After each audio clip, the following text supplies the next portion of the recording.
you, the organizers, for giving me the chance to be here. I'm also on behalf of the EUCLID Consortium, which means that I'm actually speaking on behalf of all the scientists that conform the EUCLID Consortium. And currently, I'm a postdoctoral research fellow at the European Space Agency.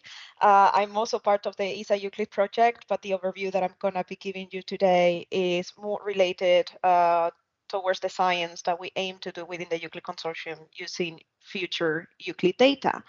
So of course, I have to start my presentation with this fantastic milestone.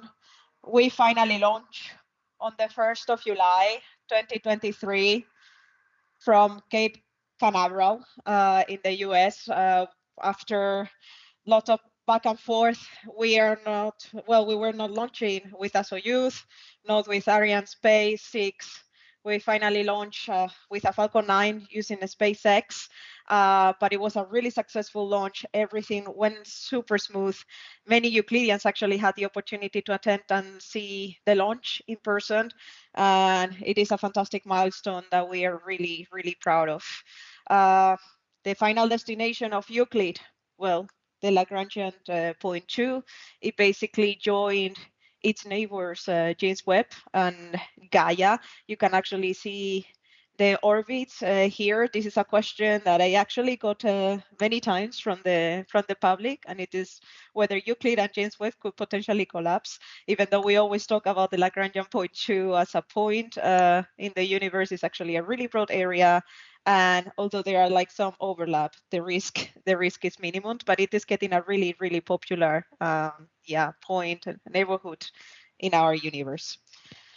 But okay, so what is actually EUCLID? So EUCLID is a European Space Agency mission with contributions from NASA. That it was this is still part of the Cosmic Visions Science Program, together with other missions such as, for instance, EUCLID, that is aiming to study the Jupiter icy moons, and it was also launched this year. It was the merging of actually two proposals, the Space and Dune. Yeah, it's a medium class mission, which is that it is on a medium budget. And ESA selected after it was basically adopted in 2011. It had selected the EUCLID Consortium in 2012 as the single official scientific consortium, which means that it is responsible of the scientific instrument, but also the production of the data and the scientific exploitation of the data coming out of the mission. And the EUCLID Consortium is a collaboration of more than 2,700 registered scientists, although I have to say that half of them, according to the new statistics, are active. And by active, we mean that they have actually filled up the time tracking at least once during their EUCLID lives.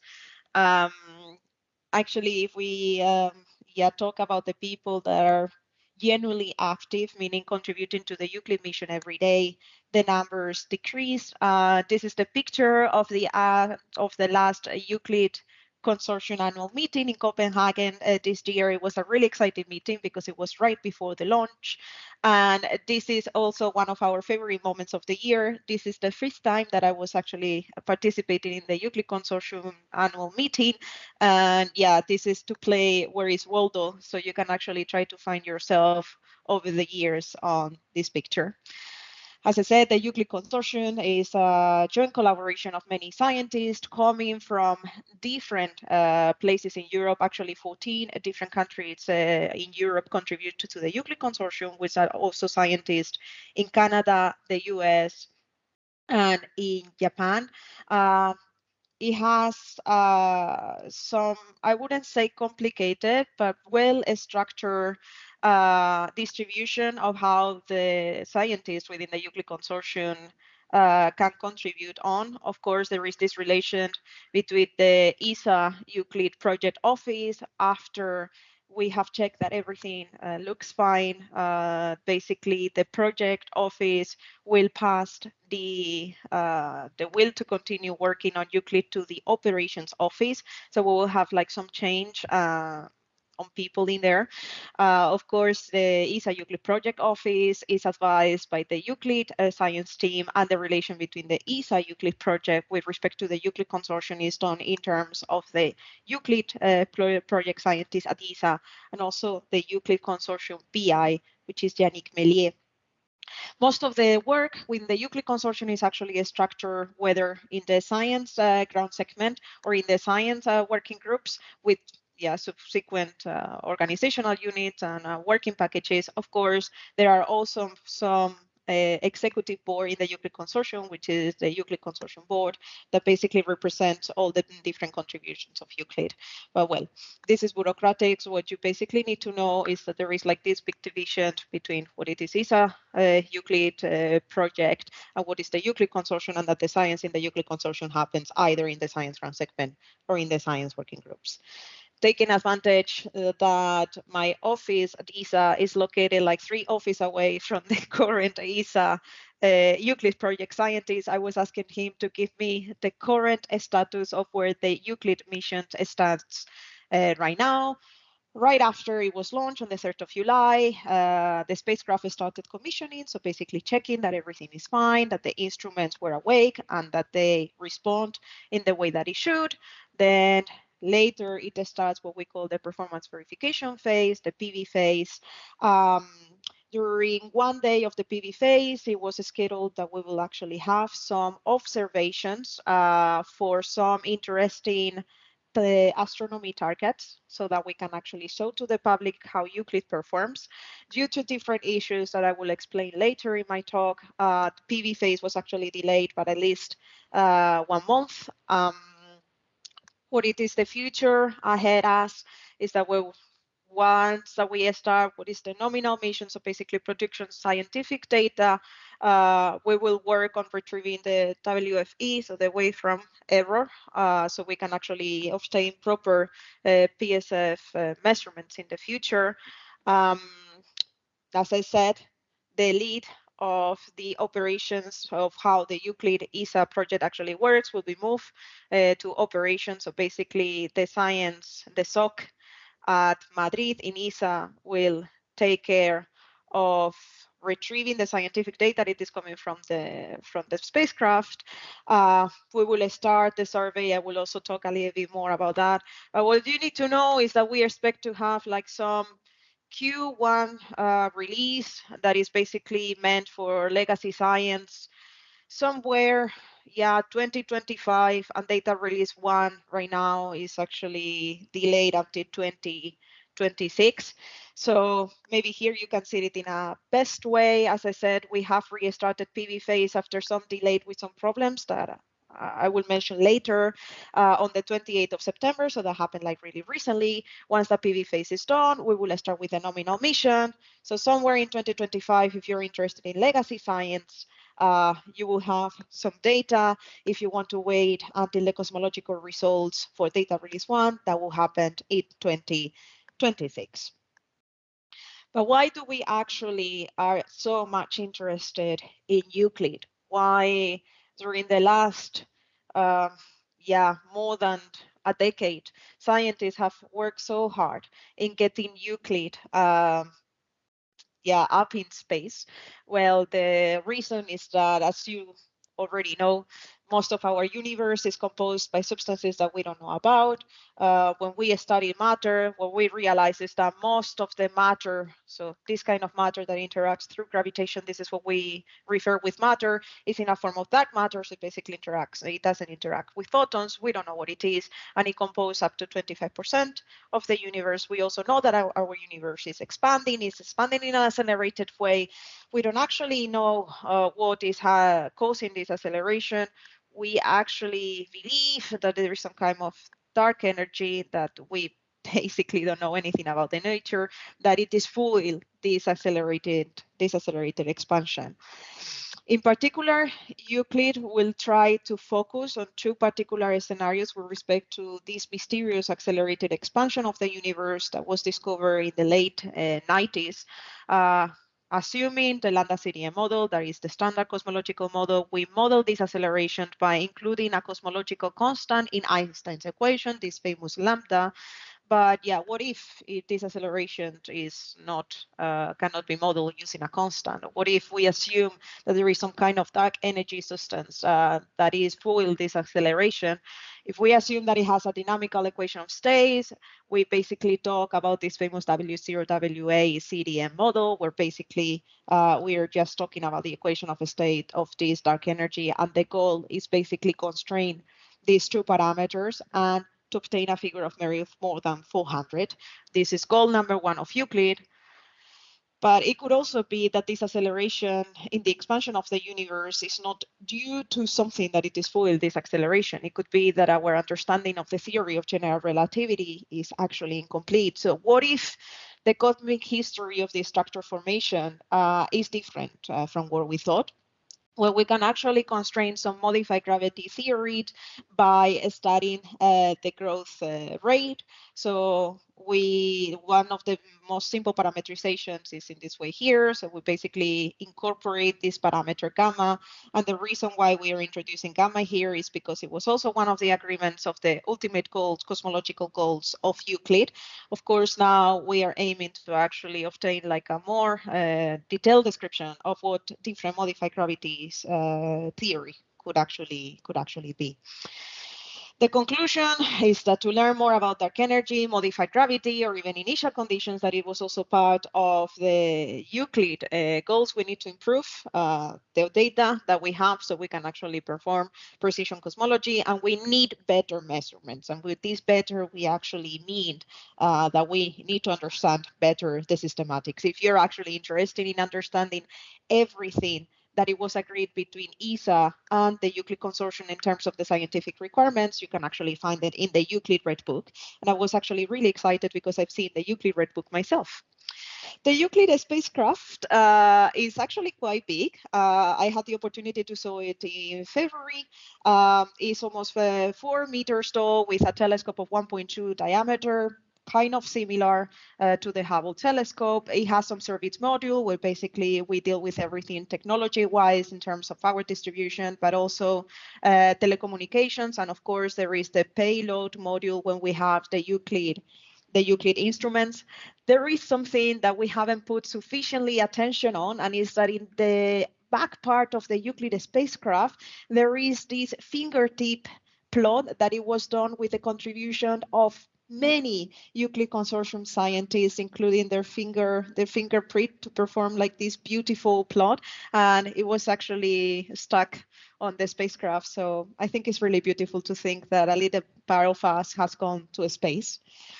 The Euclid instrument, as I said, they are basically two.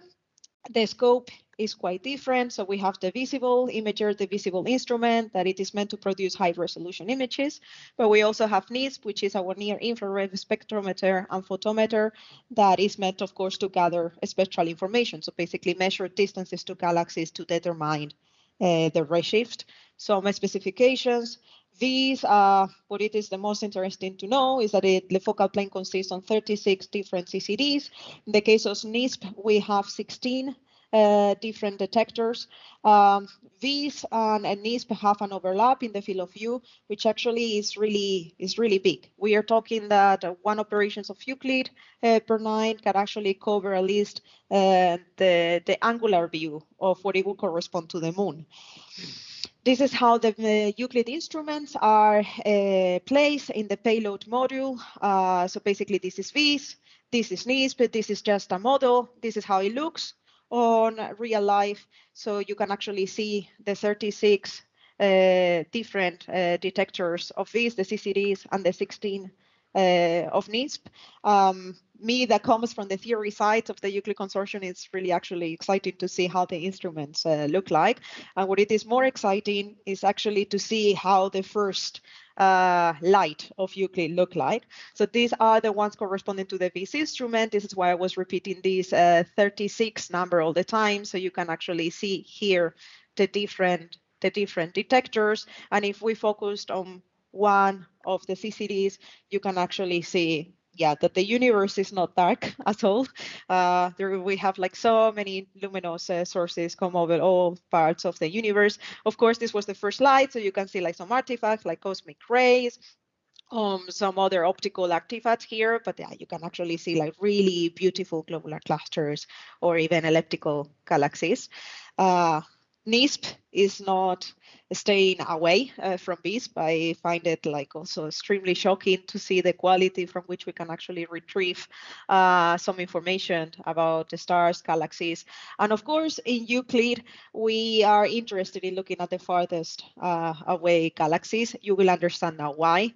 But let me actually show you this comparison of a ground-based observation, DESI, with the VIS overview. I think this is really shocking. So we actually understand the improvement in the quality of the image that Euclid is giving to us. So this is what we refer with better measurements. This is one of the reasons why in the past Euclid builders were aiming really hard to put a telescope on space so we can actually do this. So basically, the Euclid instrument vis and NISP has these different different response to different wavelengths. As I said, the VIS is the visible instrument, so you can actually see how it behaves here, and then NISP is our near infrared detector, really actually similar to the James Webb response. So you can actually see here the comparison with James Webb and Gaia. But as I said, in Euclid, we are determined to understand the origin of this accelerated expansion of the universe, also the nature of dark matter. This is why Euclid is aiming to constrain information between some redshift 0 and redshift 2.5, more or less, which is where basically we know that dark energy should have started kicking in more its behavior in the universe. And yeah, for that, we need to measure so many different galaxies. And this is what the Euclid survey is about. So of course, when we talk about the Euclid survey, in reality, we refer to the Euclid surveys. Most of the time, we refer to the Euclid-wide survey. So basically trying to map 1/3 of the universe, 1/3 of the sky. Of course, we have like some deep fields as well. So that will be mostly used for legacy science, but also for calibration purposes. The Euclid-wide survey is going to last 6 years. So this is why I'm saying first data release 1 will happen somewhere in 2026. But if you want to actually know the cosmological results at the end of the mission, you will need to wait some time now, but these 6 years is actually necessary to obtain a Euclid-wide survey of around 15,000 square degrees, which is basically what we need to obtain at least 10 to the 9 galaxies with their photometric redshift, so we can actually perform photometric measurements such as weak lensing. And we also will retrieve around 10 to the 7 spectroscopic redshift that it is going to be mostly used for galaxy clustering. So this is the plan. Of course, we are not going to be measuring just the northern pole and then switching to the south pole. There is like a combination. The efficiency of how the Euclid-wide survey is actually explained in this Euclid preparation 1. So you can actually see how it was designed and it is planned for the different operations all over 6 years. But yeah, so at the beginning, we are aiming for these green parts. There is some spoiler about this. Probably, well, most likely this survey efficiency needs to be rethink. Well, we are actually under investigations. So this is something that I will talk at the end of the day, and it is related with this delay that we have on the PV phase. So overview, as I said, if you want to wait to have our cosmological results, so sometime 8 years from now, hopefully.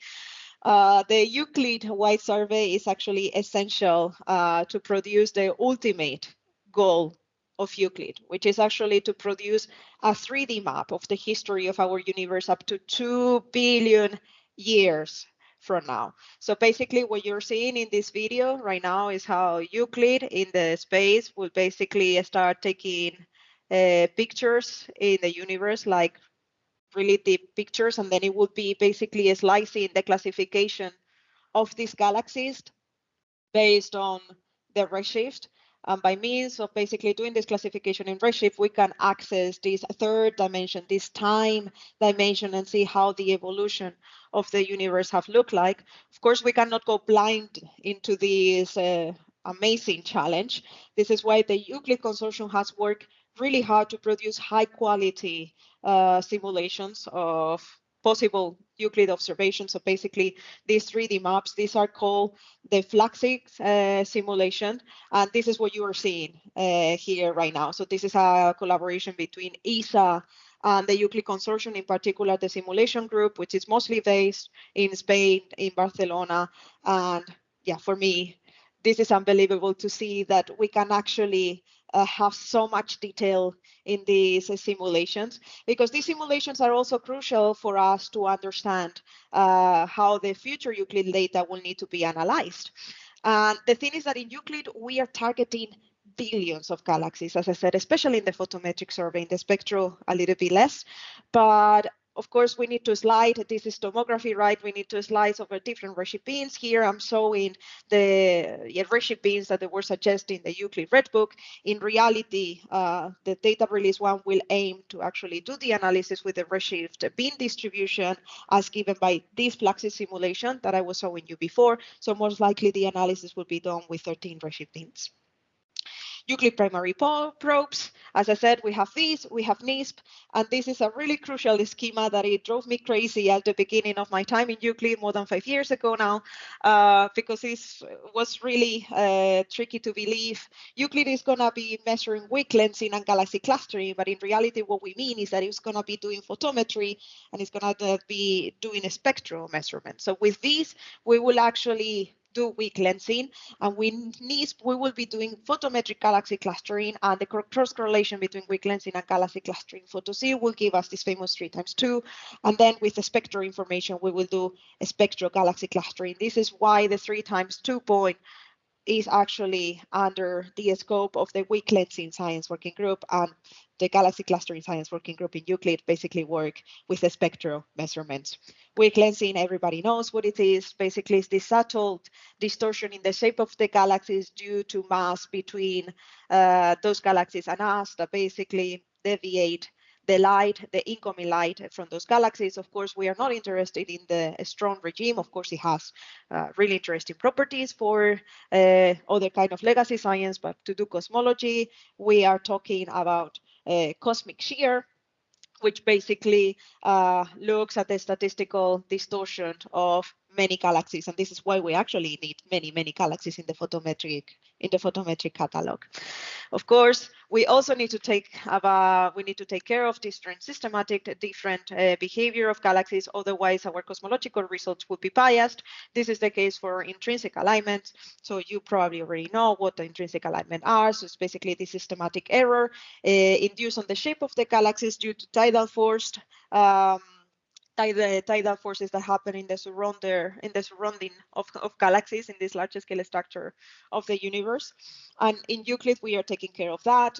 So we are basically aiming to do the analysis with the state of the art of the different intrinsic alignment models. So right now, these are the different models that we have implemented in the pipeline. So basically NL8 with the redshift, with the redshift dependency, but also that in the future, we aim to implement the Halo model.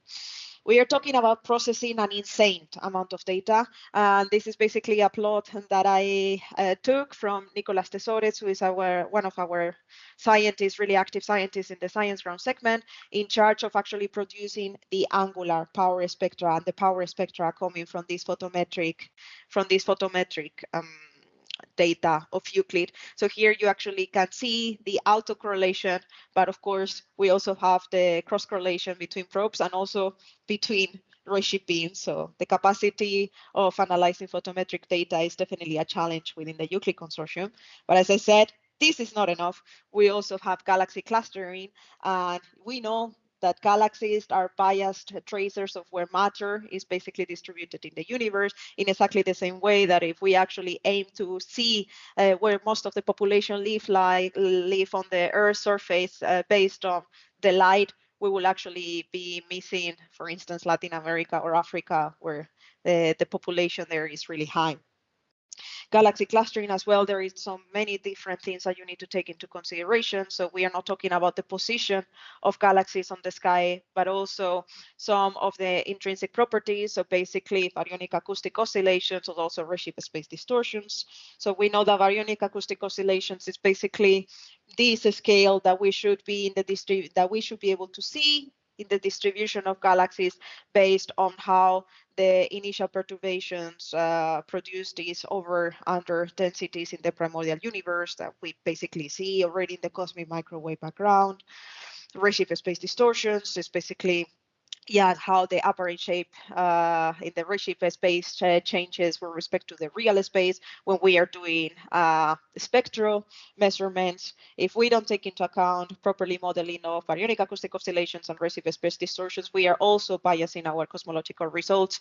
This is why in Euclid, both galaxy clustering photometric and galaxy clustering spectral include redshift space distortion corrections and, of course, baryonic acoustic oscillations. So in the next 7 minutes or so, let me explain you what is the overall picture of how we are aiming to do the cosmological analysis. This is where most of my contribution in the EUCLID consortium goes to. So basically, we need to know how to model. So how to produce theoretical predictions. So I was just mentioning a little bit about weak lensing, galaxy clustering photometric, and also galaxy clustering spectral. But we need to have like a really good control of those theoretical recipes, and in particular how they behave at nonlinear scales. So it has already been forecast most of the constraining power of Euclid are going to come at nonlinear scale, so we really need to be sure that we are modeling correctly those scales. We also need to deal with all these fantastic data that is going to be coming from the science ground segment so that we can actually perform the Bayesian statistical analysis. So far, most of the constraining forecast have been done in terms of Fisher analysis. I will show some results now, but of course, the ultimate data release one, we aim to do a full full Bayesian study based on a likelihood computation. I think it's really important to actually show how the observables, so the primary observables of Euclid, so the photometric ones, weak lensing, galaxy clustering, photo C, but also the cross correlation between the two look like, and the case of galaxy clustering spectral. So both cases, we will have correlation functions in real space, but so far the analysis of the forecast has been done in terms of the angular power spectra that in the limber approximation looks like just some convolution of two different kernels times the matter power spectrum for the photometric probes. In the case of galaxy clustering spectra, it was agreed that the analysis will be done in terms of the Legendre multiples. Of course, I'm showing here for the case of the photometric probes just one redshift beams, but most likely we will have 13 redshift beams, so you can actually see all the different computations that we need to know.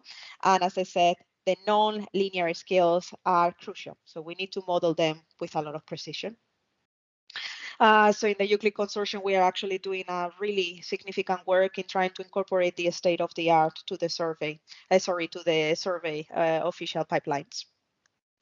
We actually need to combine both probes to unleash the full Euclid potential. So you can actually see here W0, WA, most of the constraining power is going to come from the combination of all different probes. And this is what we are going to be doing once that we explore the full posterior probability distribution of the different parameters. So these are actually preliminary results of some of our pipeline running.